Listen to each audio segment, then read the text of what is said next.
আজকে আমি গুরুত্বপূর্ণ একটা সেটিংস নিয়ে কথা বলবো, সেটা হচ্ছে যে অ্যাপ পিনিং, মানে অ্যাপ পিন করে রাখা। তো এটার কাজ হচ্ছে যে ধরেন যে আপনার কোনো বন্ধু আপনার ইউটিউব দেখার জন্য আপনার ফোনটা হাতে নিল, নেওয়ার পর সে চালাকি করে শয়তানি করে আপনার গ্যালারি ঢুকতেছে, পার্সোনাল জিনিসগুলো দেখতেছে। তো আপনি এটা কিভাবে বন্ধ করবেন, মানে আপনি তাকে ফোন দিবেন, সে ইউটিউব ছাড়া অন্য কোনো কিছু দেখতে পাবে না। তো আপনি এটা কিভাবে চালু করবেন আমি এই ভিডিওর মাধ্যমে দেখাবো।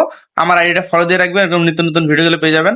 আর ভিডিওটা অবশ্যই শেয়ার করে আপনার বন্ধুদের দেখার সুযোগ করে দেবেন, এবং ভিডিওটা অবশ্যই একটা লাইক করবেন। চলুন সরাসরি স্ক্রিনে যাই, লেটস গো।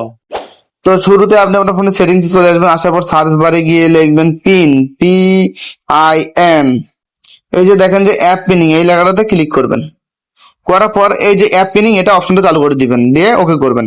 করার পর নিচে যদি এরকম দেখায় যে ask for unlock pattern before unpinning, মানে হচ্ছে যখন আপনি আনপিনিং করবেন মানে অ্যাপটা থেকে, তখন কি হবে, আপনার ফোনটা অটোমেটিক লক হয়ে যাবে। তো এখন কিভাবে কাজ করবে আমি দেখাচ্ছি, আপনি মাঝখান থেকে কাটে দেন।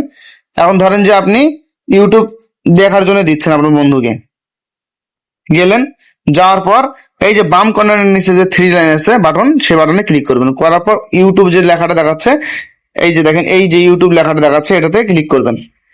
করার পর এইখান থেকে এই যে পিন লেখাটার উপর ক্লিক করবেন।